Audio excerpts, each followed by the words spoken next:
आप सभी को जय श्री राधा वल्लभ। एक वक्त ने महाराज जी से कहा, गुरुदेव भगवान, झूठ फरेब करने से हमको पाप लगता है।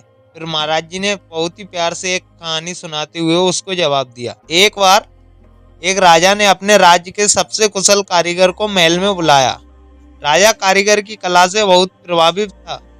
उसने कारीगर को दरबार में बुलाया और कहा, तुम हमारे लिए राज्य का सबसे सुंदर महल बनाओ। हमारे पास धन की कोई कमी नहीं है, जितना धन मांगोगे उतना तुम्हें मिलेगा।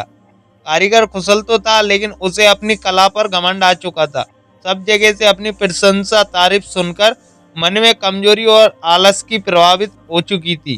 खैर, कारीगर महाराज की आज्ञा पाकर अपने काम में जुट गया, लेकिन थोड़े ही दिन बाद उसके मन में विचार उठा कि क्यों ना रद्दी घटिया किस्म का माल लगाकर जल्दी से जल्दी मेल का काम समाप्त कर मोटा पापा कमाया जाए। और उसने यही किया। कारीगर ने घटिया किस्म का मेल बनाकर महल की बुरबुरी दीवार खड़ी कर दी। कारीगर ने बाहर से महल को सुंदर सजा चमका दिया। अंदर से महल में कच्चा माल लगा था। थोड़ी ही दिन में आकर्षक सुंदरता वाला सोने की चमक जैसा महल बनकर तैयार हो गया। महल खड़ा करने के बाद अग्रीकर राजा की सेवा में पहुंचा और राजा को महल के बनने की सूचना दी। राजा अगले ही दिन महल का निरीक्षण करने के लिए पहुंचे। महल को देख राजा बहुत प्रभावित हुए। महल बहुत ही आकर्षक और सुंदर लग रहा था। राजा ने कारीगर की बहुत प्रशंसा की और कहा, मैं तुम्हारी कुशलता से बहुत प्रभावित हूँ। इतने सुंदर महल निर्माण के लिए तुम्हें जो भी इनाम दिया जाए वो कम है। मैं सोच रहा हूँ इस अद्भुत कार्य के लिए तुम्हें क्या इनाम दिया जाए।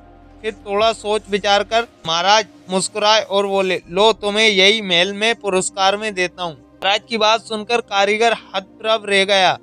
उसे क्या मालूम था कि जिस महल को वो घटिया बना रहा है वे महल उसके हत्थे चढ़ जाएगा। राजा महल निरीक्षण कर और महल को कारीगर को इनाम में देकर चले गए। कारीगर अपने किए पर मुंह छिपाकर रोने लगा। इनाम के लालच में कारीगर का बनाया खोखला महल उसी के हत्थे चढ़ गया।